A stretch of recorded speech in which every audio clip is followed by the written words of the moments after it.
Hello guys, naulan ng snow dito sa aming apartment.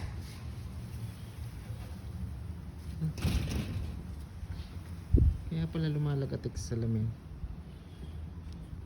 Yan o.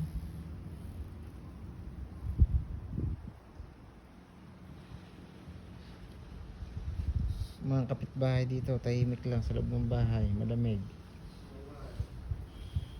Basa ang yung kapitbahay, basa ang kanyang sinampay sa labas. Kahapon niya may nagkakandong na rin ako. Saan? Yan, nagkakandong na din naman. Ay, yung din kaya tayo. Yun o yung... Oo, yun. Doon na nakakita na eh. Ay, Natambay kami sa dito, si Kaya yan, dyan sa yung minsan. pag summer. Oo. Sarap yun tumumbay. Yun o. Sayang kung meron tayo din yung kung sapat. Isang oras lang yata to, tapos mamaya ulit tapon. Mamaya ulit, no? Wala lang. Hindi naman to nakakabasa kasi... Ambon yan. Ambon o. Ambon na pag Sobrang babae, lamig. nagiging yelo na sa sobrang lamig. Negative to yata ngayon eh. Negative to nga. Lamig galit.